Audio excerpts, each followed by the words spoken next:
Chers téléspectateurs de Jumbo News, bonjour. Pour la troisième fois, nous sommes ce matin, aujourd'hui, auprès de l'ambassade du Burundi à Bruxelles pour parler de la reconstruction de ce beau pays de la région des Grands Lacs africains. Nous allons également évoquer la récente levée des sanctions qui pesaient contre le Burundi, la normalisation des relations avec l'Occident et les projets sociétaux phares de ce gouvernement dit Imjei. Allons-y, nous allons évoquer cela avec Monsieur l'ambassadeur Terence Nahiraja, ambassadeur auprès de l'Union européenne, auprès du Royaume de Belgique et également auprès du Grand-Duché du Luxembourg. Allons-y. Monsieur l'ambassadeur, bonjour. Merci de nous avoir accordé ce troisième entretien. Bonjour Madame la journaliste, bonjour cher conseil diplomatique ici présent. Et avant toute chose, je voudrais d'abord présenter mes remerciements au médium Jumbo News qui évidemment fait un travail professionnel, d'autant plus que chaque fois que ce médium a besoin d'informations sur l'autre pays ou sur des questions données, ils ont le courage, ces professionnels, de pouvoir les approcher, les questionner, envie d'en savoir plus pour produire une information équilibrée. Merci beaucoup. Continuez dans ce même chemin. Merci à vous. Merci beaucoup. En effet, nous sommes très intéressés par l'évolution dans la région des Grands Lacs africains et notamment notre pays voisin, le Burundi. Comment va le Burundi depuis la mort du président Nkurunziza en 2015 et l'ascension du président général-major Ndayishimiye? Comment va le Burundi? Comment se porte le peuple burundais? Merci beaucoup. Une très bonne question, mais aussi très vaste, même si elle semble être courte. Je vais essayer de tenter une réponse quand même qui va vous satisfaire. Madame le journaliste, depuis après la mort du président Pierre Nkurunziza et l'accession au pouvoir du général-major Ndayishimiye au pouvoir, juste après les élections de 2020, j'ai l'honneur de vous informer que le Burundi va très bien. Il va passer très bien comment? C'est au moment où je vous parle, chers journalistes, le Burundi est un pays... Le Burundi est un pays qui est calme, qui est stable, est un pays souverain, laïque et unitaire, qui respecte sa diversité ethnique et religieuse. C'est aussi un pays démocratique qui se forme aux normes internationales des principes démocratiques. C'est également un état de droit qui respecte les droits fondamentaux du citoyen et de l'individu. Et enfin, c'est aussi un pays stable qui est en voie de développement.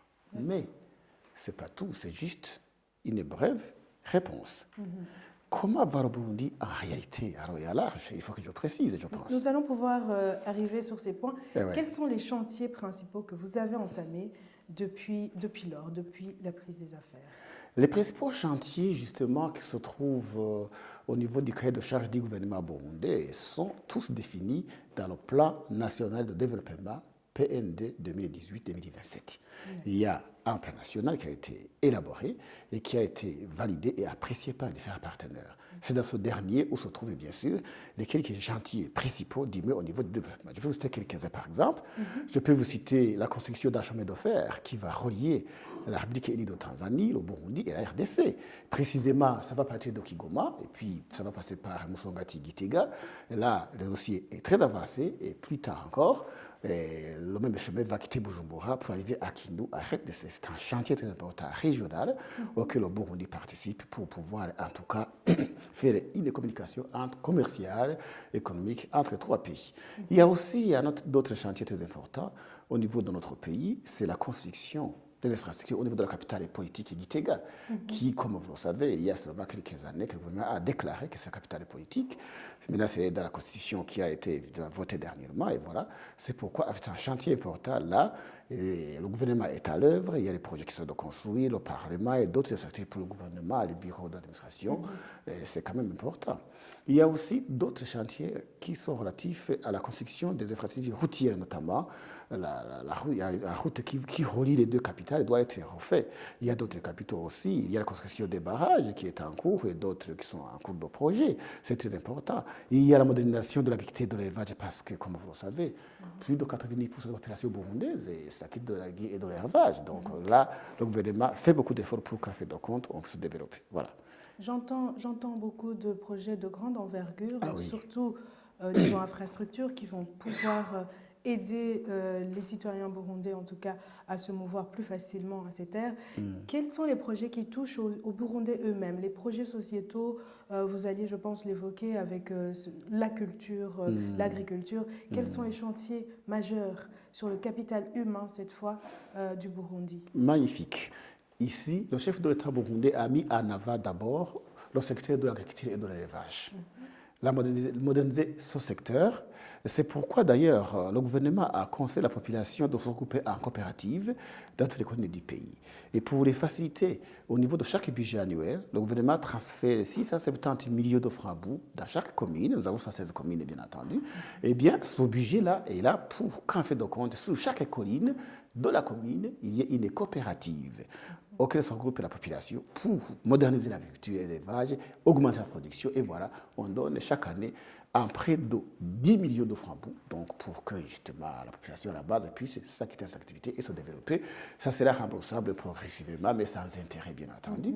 Parce que si vous faites comme si c'est vos fonds perdus, parfois on peut mal gérer. Il faut qu'ils sachent qu'ils ont un devoir, qu'ils pourront rembourser progressivement, mais sans toutefois les presser. Voilà, en fait, et cela se fait chaque année. Donc, vous voyez que c'est un chantier très important. Et puis, le gouvernement a aussi catégorisé la population pour, justement, vous avez dit bientôt la population. Il y a les jeunes et il y a aussi les femmes. Au niveau des jeunes, il y a des particularités. Le gouvernement les conseille également de se regrouper en coopérative de développement.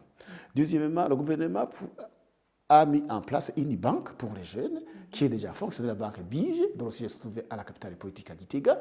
Et le rôle de cette banque est de donner les prêts à bas intérêt aux projets des jeunes pour qu'ils puissent se développer. Et donc, les banques commerciales, comme ils ont un intérêt très élevé, le gouvernement a dû mettre en place une banque appropriée pour ces jeunes. Pour les jeunes toujours, on est en train de construire un centre très important dans la preuve de Car aussi. Comme vous le savez, quand les élèves terminent le secondaire, il y en a qui font le technique, il y en a qui font l'humanité générale, qui ne sont pas comment faire l'entrepreneuriat. Et voilà, là, tous les élèves qui ont terminé les lauréats, ils devraient être formés et apprendre l'entrepreneuriat, apprendre comment élaborer les projets, comment les exécuter. Et voilà, c'est aussi un chantier important, un grand centre où tous les jeunes devront passer justement pour qu'ils puissent se développer. Il y a aussi un autre projet de pouvoir prendre tous les jeunes qui terminent les secondaires, de faire ce qu'on appelle la formation civique obligatoire. On a réalisé que les gens n'aimaient plus leur pays, ils ont abandonné, ils ne savaient pas, ils veulent courir à l'étranger, et voilà. Prochainement, il y aura une loi qui sera mise en place et qui exigera à chaque jeune qui termine les études de bien pouvoir faire cette formation pendant au moins 2 ans pour cultiver l'amour du pays. Et puis, pour les femmes aussi, c'est la même chose. Ce sont les 2 catégories très importantes. Et là aussi, c'est important. Également, là, on leur demande de se regrouper en coopérative. Il y a aussi une banque qui a déjà été mise en place par le président actuel, qui est déjà fonctionnel, qui est dirigé par les femmes elles-mêmes. Et le rôle est toujours le même, c'est de financer les coopératives, les associations des femmes, cultivatrices, éleveurs et autres, afin qu'ils puissent aussi rehausser leur vie. C'est une question que j'allais justement vous poser. Dans tous ces projets que vous menez, quelle est la place qui est donnée à ces jeunes pour avoir une parole dans une pensée de vous voyez que c'est les femmes, qu'est-ce qu'elles participent et est-ce que c'est quelque chose qui est pensé pour eux ou qui est fait par eux? Quelle est la position du gouvernement burundais sur la Mais c'est le gouvernement plutôt qui a vu que, vous savez que il y a une croissance exponentielle de la population burundaise. Alors le gouvernement, c'est ainsi, il a vu qu'il y a beaucoup de chômeurs. Il a dit que c'est une bombe à retardement et il faut trouver une solution à ces problématiques. D'où, tout ce dont vous parlez, on a essayé de faire tout cela pour qu'on puisse occuper les jeunesses, occuper les femmes, hausser leur vie et essayer de mettre là les fonds pour pouvoir hausser l'économie de cette catégorie de la population. Voilà. La réconciliation nationale est-elle toujours dans les priorités du gouvernement burundais? Bien sûr que oui. Pourquoi? Comme vous le savez, madame, le Burundi est un pays qui a été secoué par des crises politico-politiques répétitives depuis l'indépendance jusqu'à aujourd'hui. Je peux vous citer quelques dates importantes, notamment en commençant par l'année 1961, quand justement son Altesse royale, le prince Louis Gasore, qui est le héros de l'indépendance du Burundi, a été lâchement assassiné. Les problèmes ont commencé par là. Ça n'a pas tardé. En 1965, Il y a les élus, les honorables députés qui ont été assassinés. Il y a eu la prise du pouvoir par le capitaine Michel Béraud à ce moment. Et puis, il a aussi aboli le multipartisme, mais également, il a aboli la monarchie pour instaurer les dictatures militaires. Et voilà qu'en 1972, celui qui était le commanditaire du génocide qui a été commis contre les Hutus.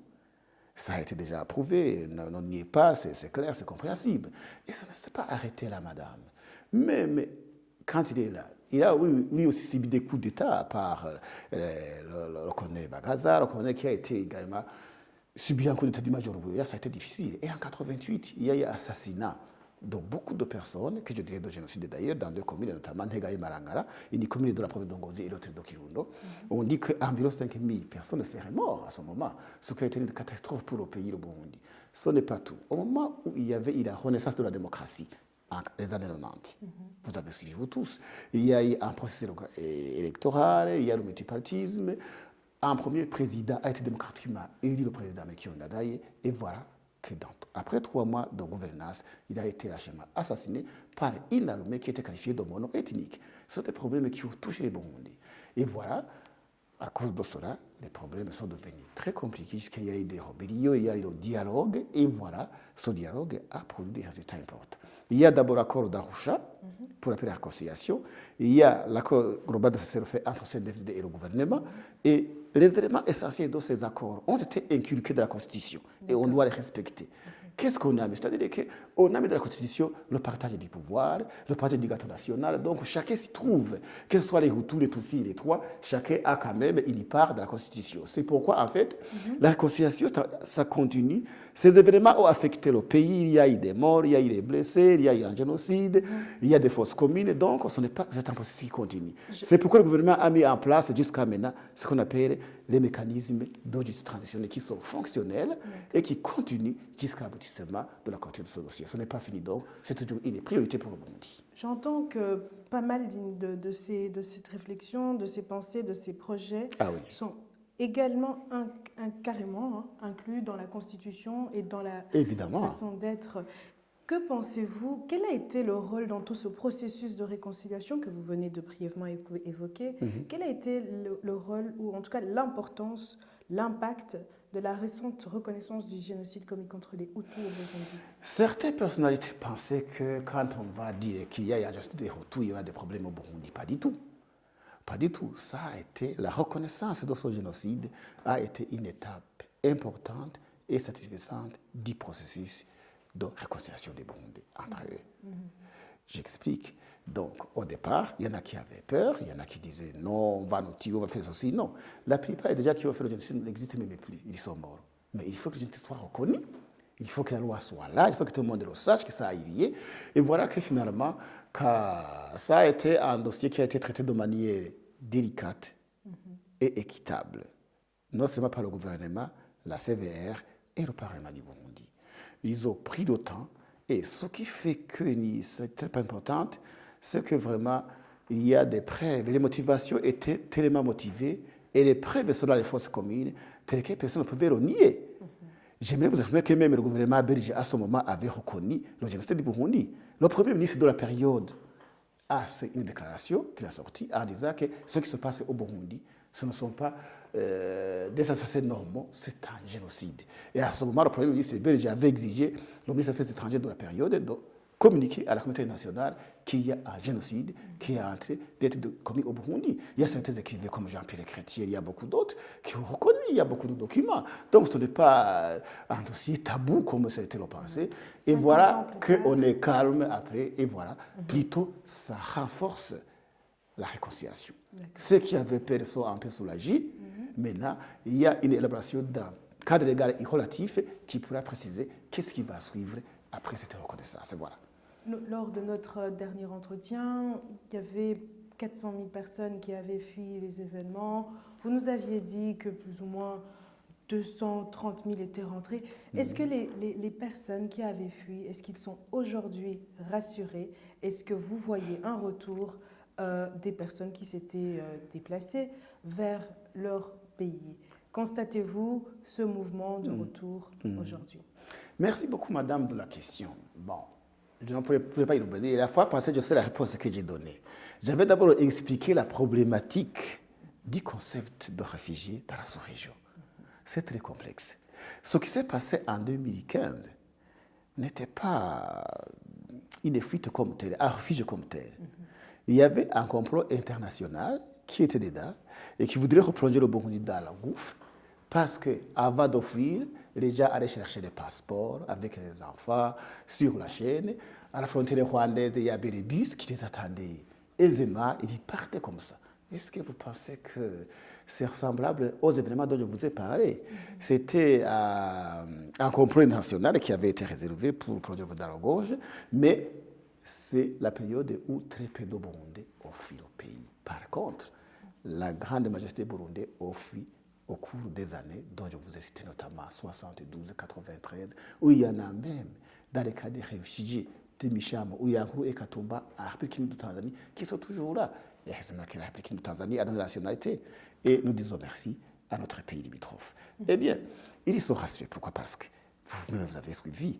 À ce moment, je vous avais dit qu'il y avait les réfugiés qui étaient au Rwanda, qui étaient pris en otage par le gouvernement rwandais. À un moment donné, ils ont écrit une lettre officielle ouverte au président de la République. Et le gouvernement allait les prendre, le HCR a été obligé. Et à ce moment, même si les relations n'étaient pas bonnes, même les menaces pas bonnes, il y a eu en tout cas la réunion tripartite, je me souviens, entre le Burundi, le Rwanda et le HCR par la visioconférence. Ils étaient obligés parce que la population voulait rentrer. Et vous l'avez suivi, ils ont continué à rentrer. Ils ont commencé en catimini, comme je vous l'avais dit, c'était très peu de personnes, mais après, ça a devenu officiel. Et le taux déjà qui rentre est toujours élevé. En tout cas, ils sont rassurés et ils sont très aisés quand ils rentrent dans leur pays. Nous avons vu lors du récent passage du président Neva à Bruxelles que la parole a été donnée aux opposants, certains qui étaient peur. Est-ce qu'ils vont rentrer? J'aimerais vous dire ce qui s'est passé le samedi 19 février 2022. C'est extraordinaire. C'est un témoignage éloquent qui prouve que la réconciliation des Burundais vraiment arrive à un degré très satisfaisant. Comment?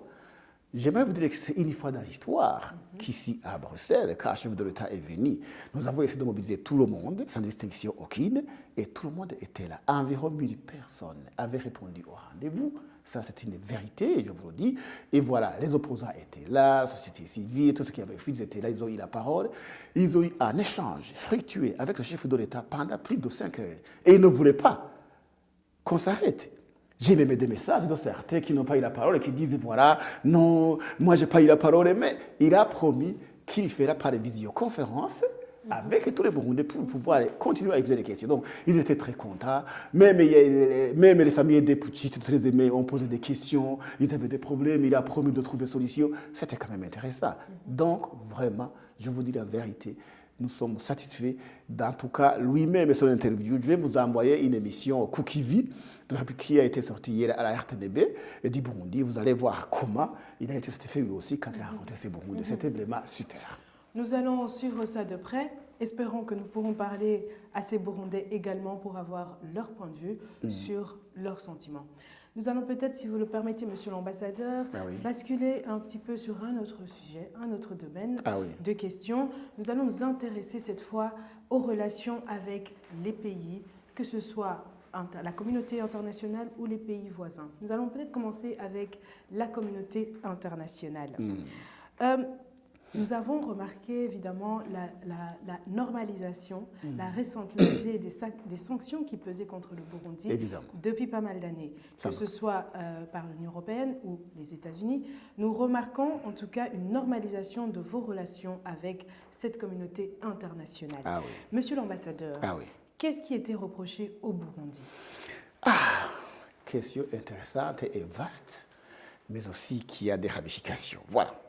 Tout commence en 2015, quand certains leaders politiques se sont déguisés en société civile pour pouvoir lutter contre la candidature du président Pierre Nkurunziza lors des élections de 2015.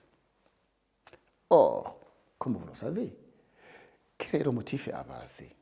Ils ont tenté de contourner le sens profond du prescrit de l'article 96 de la Constitution de la République du Burundi de cette période, qui stipulait que, je cite, « Le président de la République a le droit de se faire élire au suffrage universel, direct et secret pour une période de 5 ans renouvelable une fois. Or, en 2005, le peuple n'a pas du tout élu le président de la République. On a élu que les parlementaires qui se sont mis ensemble et parmi eux, ils se sont choisis un président qui est Pierre Nkurunziza.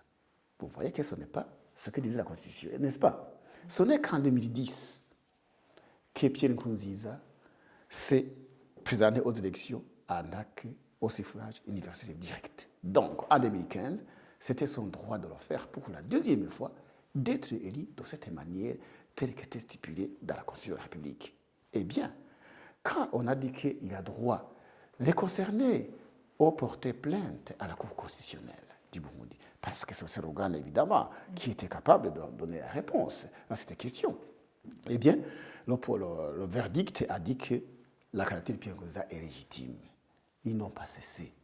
Le verdict a été donné, rendu en la Cour constitutionnelle de la République du Burundi. Elle a dit que la candidature de Pierre Nkurunziza est légitime aux élections. Donc, il faut qu'il fasse les... Ils ont dit non, vous mentez, c'est une Cour constitutionnelle du Burundi qui a été implantée par le gouvernement. Oui, nous refusons. J'imagine que ce n'est pas ça qui a été... Mais ils ont porté plainte encore à la Cour de l'EAC. Ils ont continué, ils n'ont pas cessé.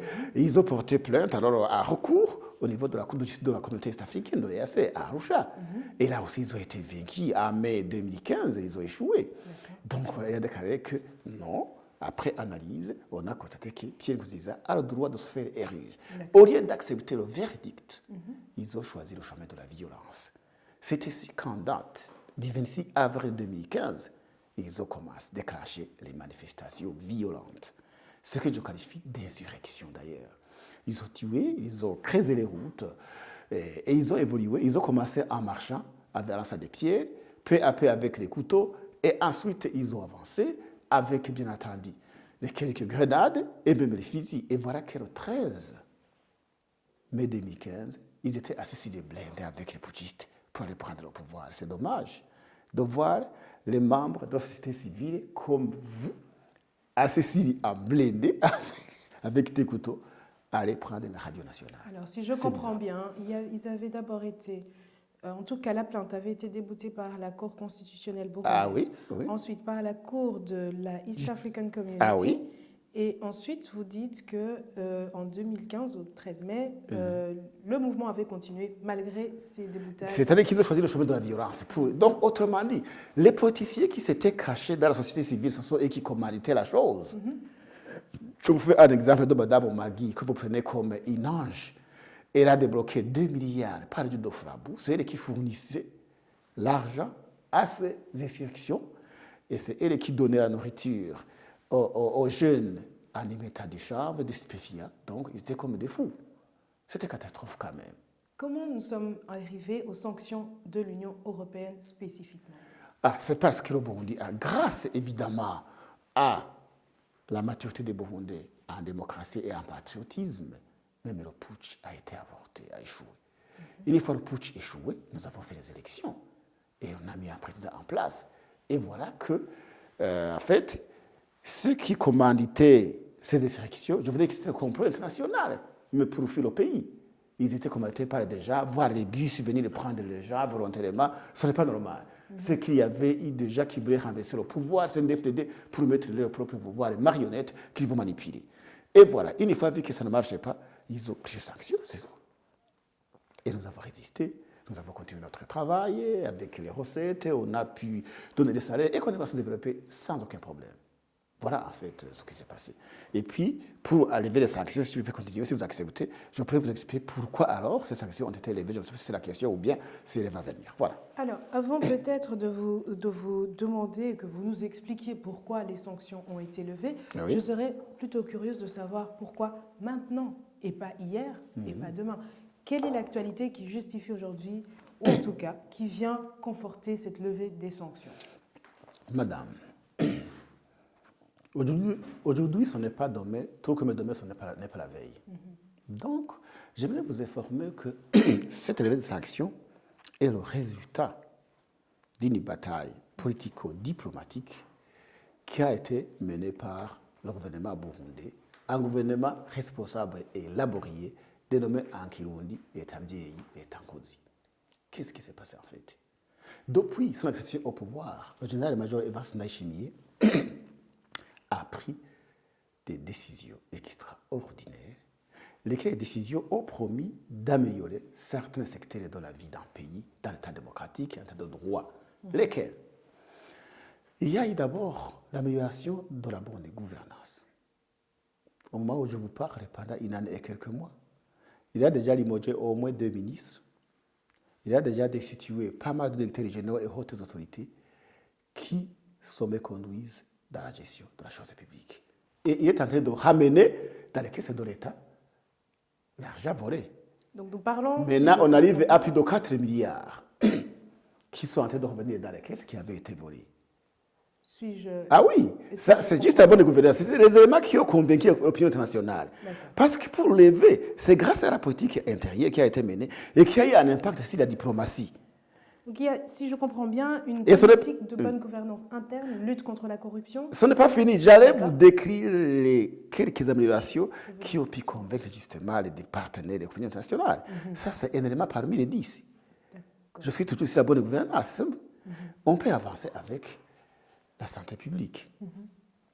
À son secteur, il a essayé de renforcer la gratuité des soins pour les enfants de moins de 5 ans, pour les femmes enceintes. Il a créé des centres de dépistage pour le test Covid. Il a également créé des centres pour la vaccination volontaire et non pas obligatoire. Parce qu'un tas de droit qui respecte les droits des individus et des citoyens ne peut pas prendre par force déjà pour se faire vacciner, c'est volontaire. Et puis, il a également continué la multiplication des structures médicaux, des infrastructures, donc, pour que la population ait accès facilement à ces soins. Au niveau de l'éducation nationale également, des mesures ont été prises. Là aussi, il a renforcé la gratuité des soins pour l'école fondamentale. C'est gratuit, donc, pour faciliter les parents qui n'ont pas de moyens, pour qu'ils puissent étudier, c'est très important. Il a aussi continué le système de multiplier les infrastructures scolaires pour que tous les enfants puissent avoir accès à l'école. Il a mis en place aussi le recyclage des enseignants. C'est un travail qui est en train d'être fait.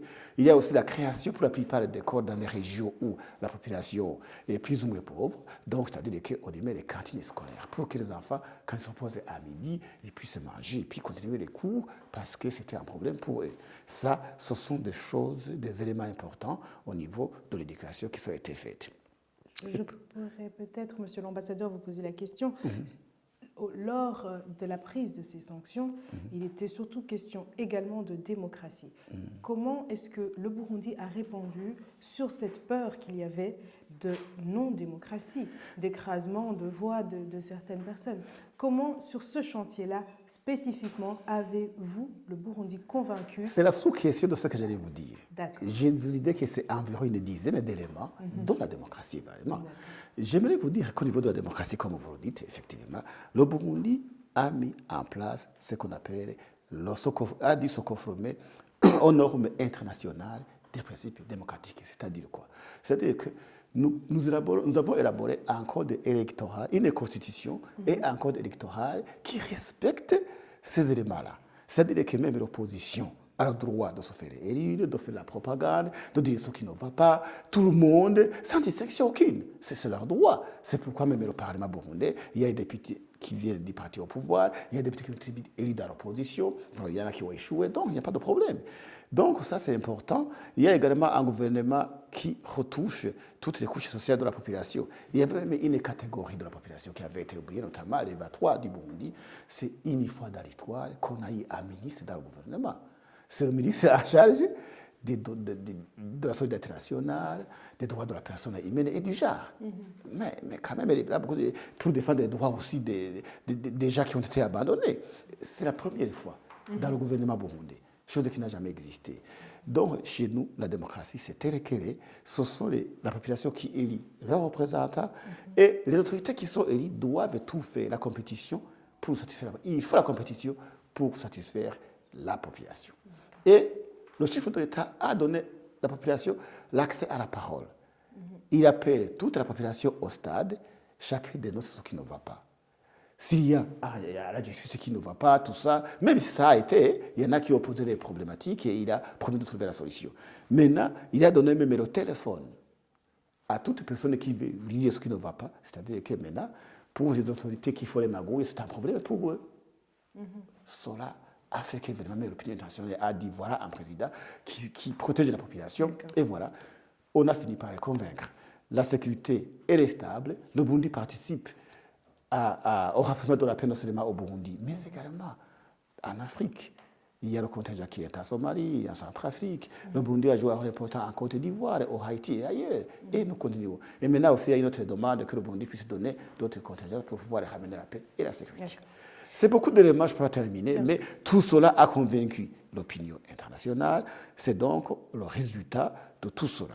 Et l'arrivée de sanctions, ce n'est pas l'Union européenne seulement. C'est beaucoup de pays, beaucoup de partenaires, tous ont levé à la francophonie, les États-Unis, d'autres organisations internationales. Il y a le Fonds monétaire qui a augmenté, il faut qu'il nous donne des centaines de millions de dollars. Il y a le Banque mondiale qui vient de rehausser l'assiette. Auparavant, c'était autour de 300 millions, maintenant c'est autour de 500 millions, et ainsi de suite. Donc, vous voyez vraiment que la situation est quand même très positive. Et voilà, ils ont été convaincus. Des lendemains prometteurs.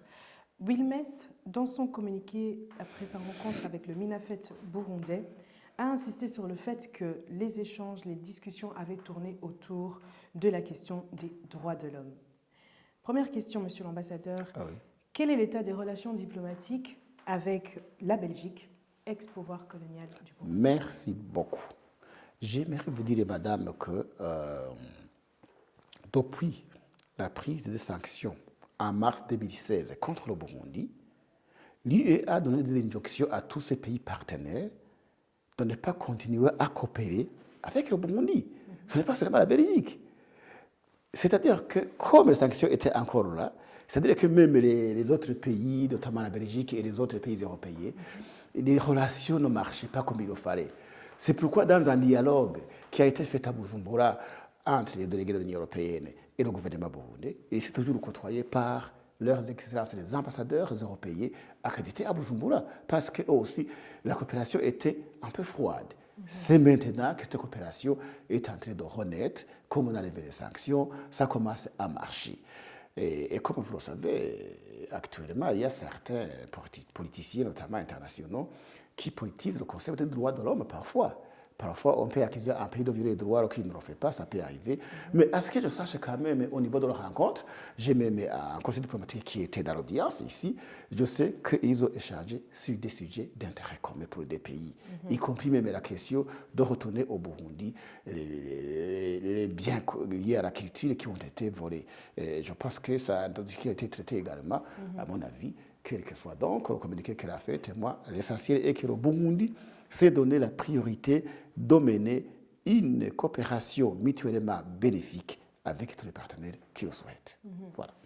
Quand vous comparez avec justement le communiqué de son cabinet qui est sorti après sa rencontre avec monsieur l'ambassadeur Viruta du Rwanda, voisin, est-ce que vous observez un certain deux poids, deux mesures? Moi, en ce que je peux dire à cette question, quelle que soit la convergence ou la divergence entre les deux communiqués de cette haute autorité belge, l'important est que nous, le Burundi, nous avons notre stratégie de faire notre diplomatie de manière douce, calmement, avec des intérêts communs.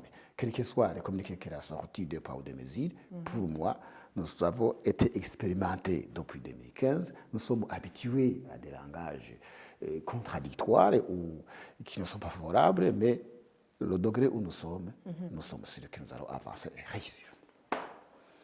Monsieur l'ambassadeur, la Cour de cassation a validé ce mardi 18 février 2022 à Paris le non-lieu concernant l'enquête autour du tir fatal qui a été fait sur l'avion transportant le président rwandais de l'époque, M. Juvenal Habyarimana, ainsi que son homologue burundais, M. Cyprien Ntaryamira. Ce non-lieu a été déclaré donc le 18 février dernier. Quelle est la position du gouvernement burundais sur cette question, sur ce sujet, sur cet attentat? Merci beaucoup. Cette question, pour moi, est très juridique, surtout qu'elle est gérée par le ministère chargé de la Justice. Et chez nous, la justice est indépendante. Parfois, nous sommes dépendants des dossiers qui sont traités par la justice. De toute façon, à ce que je sache, c'est que ce procès a deux volets. Il y a le volet pénal et le volet civil. Et je pense que pour le moment, je ne suis pas outillé pour donner une réponse adéquate à cette question. Je pense que les personnes les mieux placées seraient soit le ministre du Burundi, agent de la justice, ou bien le procureur général de la République du Burundi pour le dossier pénal, bien entendu, ou le porte-parole de son ministère, et sinon le porte-parole du gouvernement. Voilà ce que je peux dire à cette question. Merci. Espérons que nous allons pouvoir Tout revenir à fait. dessus Voilà. avec les concernés. Rapprochons-nous peut-être plus près de l'Afrique, du Burundi. Ah oui. Regardons les relations avec les pays voisins.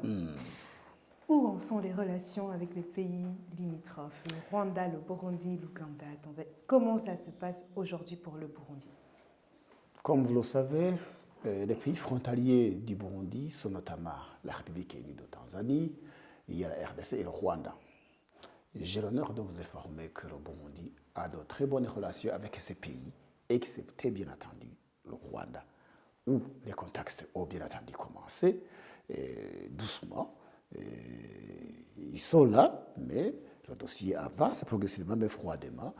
Sinon, avec d'autres pays, ça marche très bien, mais là-bas, il y a encore ARIC.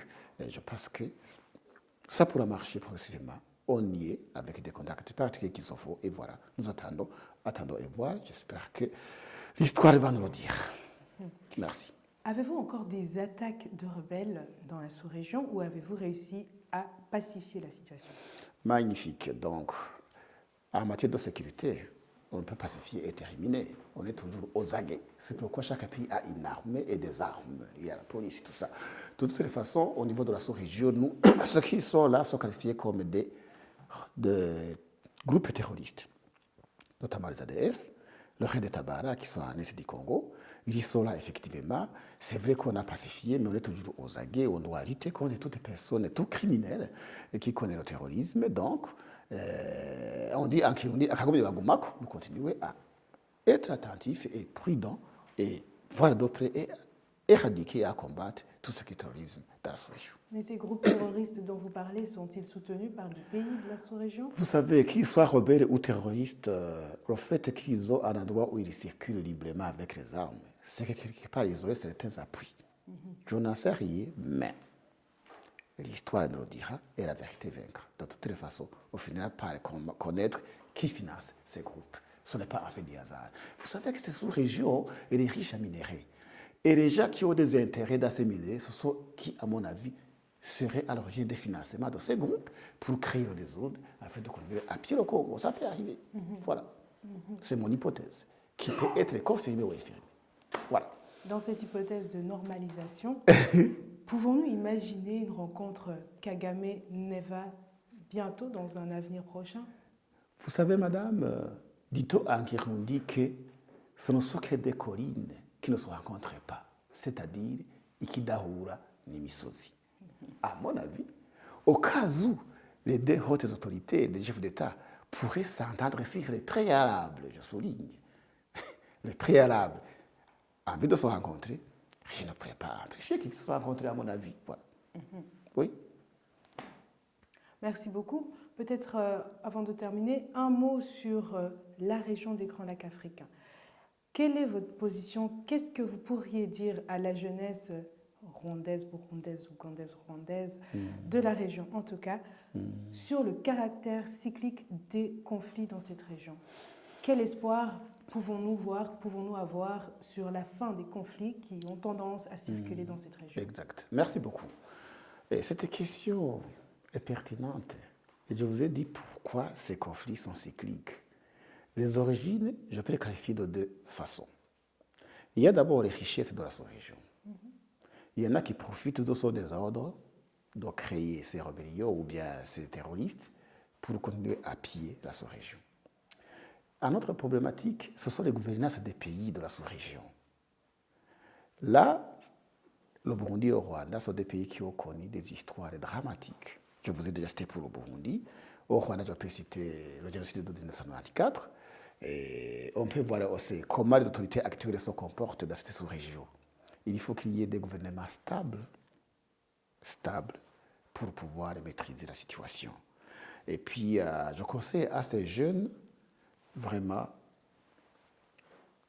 de cesser d'être entraînés par les spéculations politiciennes qui les trompent et qui les induisent en erreur parce que ce sont des jeunes qui sont utilisés d'assaut-terrorisme, et les donner des drogues, de l'argent et tout ça, et voilà, les réveillés mortes, ils ne savaient pas, et voilà, donc, un mot que je peux dire est que vraiment, pour que ces conflits puissent se terminer, il faut d'abord que il y ait des États démocratiques dans la sous-région qui respectent toutes les lois de la personne humaine. À ce moment, les trois pays pour eux sont en train de signer un désordre qui est là. Mais Také en RDC, ça ne marche pas. Také, mais dans certains pays comme le Rwanda, ça ne marche pas. Au Burundi, on est en train d'essayer, en tout cas, comme vous l'avez suivi, pour mettre devant la population. Si les autres le faisaient comme ça, je pense qu'on pourra alors, les terroristes, on ferait une synergie de pouvoir cesser, de couper court à ces financiers de ces groupes terroristes en vue de pouvoir une sous-région très stable. C'est ce que je pense, à mon avis. Merci beaucoup, monsieur. Merci, madame la journaliste. Alors, nous allons peut-être terminer cet entretien sur un autre thématique. On va parler plutôt projets sociétaux. Qu'est-ce qui occupe le gouvernement burundais par rapport à sa population? Monsieur l'ambassadeur, oui. La jeunesse, nous en avons parlé, nous sommes revenus plusieurs fois dessus. Les aspirations des jeunes, qu'est-ce qui vous occupe? Quelle est la première aspiration que vous voyez comme étant majeure dans les 10 prochaines années pour la jeunesse burundaise? Merci beaucoup de poser la question. Comme je vous l'ai dit, évidemment, dans ses priorités, le gouvernement burundais a catégorisé des catégories de personnes, notamment les jeunes et les femmes.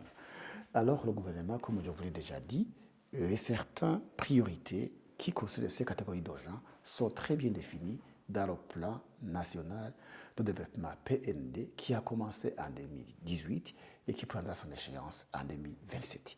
Tout est défini là. Ce qui est, c'est le fait de mettre en application ce qu'il faut. Et la mise en application, c'est ce que je vous ai dit, conscientiser les gens à se mettre ensemble parce que l'union fait la force d'abord. Deuxièmement, leur faire une formation patriotique pour qu'ils aiment leur pays. Ils n'ont pas détruit par les politiciens et les autres. Troisièmement, essayer d'être capable de pouvoir élaborer des projets. On est en train de créer des centres de formation très forts pour les rendre responsables eux-mêmes. Disponibiliser aussi les fonds pour donner les crédits à leurs projets pour qu'ils puissent avancer.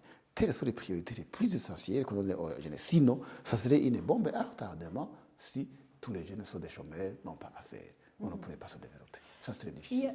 Il y a un phénomène qui n'est pas unique, par exemple, on va parler du Burundi, qui n'est pas unique au Burundi, mais vraiment général en Afrique.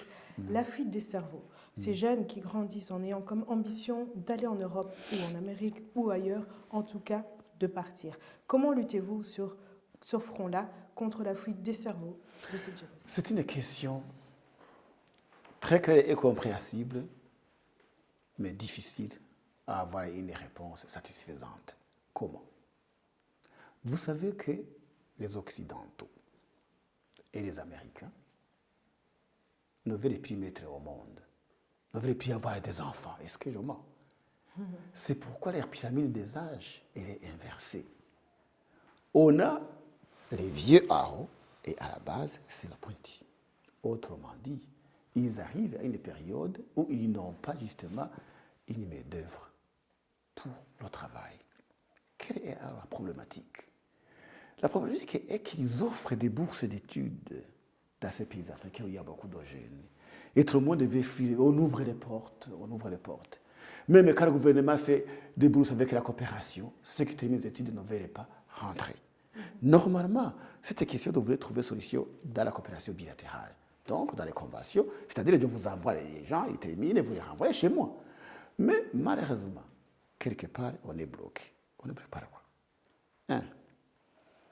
Les droits fondamentaux des individus et des citoyens. L'occidental va vous dire, ou l'américain, non, on ne viole pas les droits de l'homme. Chaque personne a le droit de vivre là où il veut. Est-ce que vous me comprenez? Le droit de l'homme, tout ça, les principes démocratiques, la liberté d'expression, la liberté de circulation, il y a des conventions internationales que les gouvernements ont signées. On va vous dire non, on n'est pas obligé une personne de ne pas aller vivre où il veut. On est bloqué. C'est une problématique. La seule solution est de cultiver le patriotisme dans le cœur de ces jeunes pour qu'à fin de compte, ils puissent, même si c'est une minorité à l'étranger, ils acceptent de retourner chez eux, même si les salaires sont bas, adaptés à l'économie du pays. En Kirundi, on dit, Donc, tu ne suffit pas de prendre le leçon de ta mère parce qu'il y a quelque chose aussi. Non, c'est ça ce qu'il faut. Savoir que ton pays, c'est ton pays, quel que soit le salaire, et aller l'aider. Voilà, en fait, la solution. Sinon, forcer, mettre dans la loi au milieu les conventions signées de liberté de circulation, d'expression, de tout ça. Et les gens qui ne veulent plus avoir des enfants en profitent pour récupérer ces gènes. C'est un grave problème. Problématique intéressante. Il y en a une autre aussi qui vit, surtout ici dans les pays occidentaux, on va parler de là où nous sommes aujourd'hui. Ah oui. Il y a également ce mouvement de réellement atomisation de la société, l'individu d'abord, et quelque part une perte du sens du collectif, du commun, le bien commun. Quelle est la position du Burundi, du gouvernement burundais sur cette question-là? Comment est-ce que vous luttez contre cette séparation, atomisation des individus? Madame, j'aimerais vous dire que ça, c'est une question très compréhensible et claire, mais difficile à trouver des solutions. Comment?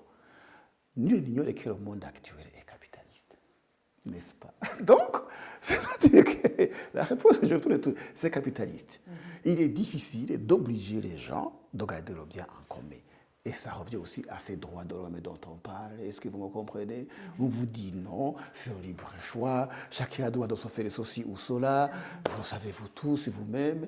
Et donc, c'est un problème très, très sérieux. Mais quand même, à ce qui nous concerne chez nous au Burundi, nous essayons de conseiller les gens, les producteurs, de travailler en coopérative, de peut-être en combat, en vue d'avoir une force, un capital très important pour produire plus, faire des sociétés. C'est ça l'importance. Mais même étant membre de ce groupe-là, chacun dit le mieux. C'est difficile. Donc c'est très capitaliste, tellement qu'il est difficile de changer à l'ère où nous sommes. Voilà ma réponse que je peux vous donner. Je pense que le temps nous le dira, nous verrons l'effet des politiques que vous avez entamées. Alors j'aimerais terminer sur une question peut-être assez ouverte, libre à vous d'y répondre. Au Burundi, on a également parlé effectivement de cette politique du gouvernement Mubyeyi, cette politique de l'État de père de famille, qui met en gros, si je comprends bien, les intérêts du peuple avant ceux de l'État. Oui. C'est tout à fait un modèle qui est à l'opposé de ce que nous constatons au Rwanda voisin, dans lequel l'intérêt de l'État va primer au-dessus de celle des citoyens. D'ailleurs, raison pour laquelle nous constatons plusieurs cas et occasions d'oppression du peuple en vue ou au profit d'un programme étatique. Quel conseil donneriez-vous au Rwanda voisin concernant cette fait où le Umuturage d'abord, où le citoyen est mis avant l'intérêt de l'État? Quel est le point de vue? Quel conseil vous nous donnez? Le conseil à donner, ce n'est pas à donner au Rwanda ou autre, c'est à tout gouvernement qui, en tout cas, pratiquerait le contraire. La solution est simple. Premièrement, il faut respecter, il faut se conformer aux normes internationales des principes démocratiques. C'est-à-dire quoi? C'est le peuple qui doit mettre en place les dirigeants. D'autant plus que la démocratie est le gouvernement du peuple, par le peuple et pour le peuple. Vous savez bien. Laissez la population dans le libre choix, dans leur diversité. Laissez les gens faire la compétition électorale. De la base, ils élisent elles-mêmes ceux qui vont les représenter. À chaque niveau, ils se mettent ensemble, ils choisissent leur bourgmestre ou administrateur communal, comme ça se fait ici, vous le savez, se mettre ensemble pour élire les députés, les sénateurs, si vous voulez, et élire le président. Et laisser la compétition entre les candidats, même au niveau présidentiel. Comme ça, vous aurez des institutions qui émanent de la population. Et vous devez rendre compte à la population. C'est la seule solution. Tant que ces principes sont violés, ça ne pourrait pas marcher. Deuxièmement, il faut aussi respecter la liberté d'expression. Laissez les gens parler. Quelqu'un de l'opposition, s'il parle, s'il fait mais il faut le laisser, pourvu qu'il parle avec respect, tout simplement. Deuxièmement, il faut également respecter la population dans sa diversité, n'est-ce pas? Et prendre toute la population de la même façon, quand il y a des moyens, des conditions, créer des conditions de vie, comme les groupes ensemble, chez nous, les coopératives, les appuyer sans discrimination aucune, vraiment, à ce moment, les choses peuvent changer. Et puis, un autre qui est important, qui a aidé le Burundi, c'est le dialogue. C'est le dialogue qui a fait qu'il y ait l'accord d'Arusha et l'accord global de Serofé, et on a pris les éléments essentiels qui nous unissent, on nous a inculqués dans la Constitution de la République du Burundi pour pouvoir avoir une constitution qui nous protège nous tous. Est-ce que je vous ai comme ça? Je ne sais pas. Alors, là aussi c'est important, c'est aussi une solution, un autre conseil que je donne. Vous vous entendez sur comment vivre ensemble, vous les mettez dans le texte, comment vous allez partager le gâteau national que Dieu vous a donné dans tout le secteur de la vie nationale, et voilà, vous les mettez en application dans le secteur SP comme ça, il y a stabilité, chacun considère quelqu'un d'autre comme un individu. Ici, je suis avec les Tutsis, chez vous on n'en parle même pas, et les tout. C'est clair. Même ici, je vois dans mon équipe, je vois des Tutsis et Hutus, l'autre je ne sais pas où il est, par exemple. Ah, Erevier, voilà par exemple. C'est juste pour vous dire que chez nous, nous sommes très avancés, nous sommes très contents, nous travaillons en synergie, comme une famille, sans décision aucune. Et voilà, parce que même quand on va essayer de mettre en place les responsables qui sont nommés par le chef de l'État, on doit respecter ces choses, parce que chacun a besoin de vivre comme l'autre, n'est-ce pas? Je vous remercie. Monsieur l'ambassadeur, c'est moi qui vous remercie. Merci beaucoup. Sur ces conseils, nous allons prendre congé. Nous reviendrons certainement pour voir après quelque temps quel aura été le résultat de ces politiques. Exactement. Nous espérons pouvoir en échanger avec vous plus tard, avec les Burundais de la diaspora et du Burundi, qui puissent eux aussi s'exprimer, vous donner leur point de vue et ensuite continuer dans ce chemin de construction que vous avez entamé et que vous menez depuis pas mal d'années ici à Bruxelles, à la tête de la diplomatie burundaise à Bruxelles. Merci beaucoup pour cet entretien. À vous qui nous suivez, merci de nous avoir accordé votre temps. Soyons maîtres de notre destin. Je m'appelle Natacha Awindieneye pour Jambo News. Merci.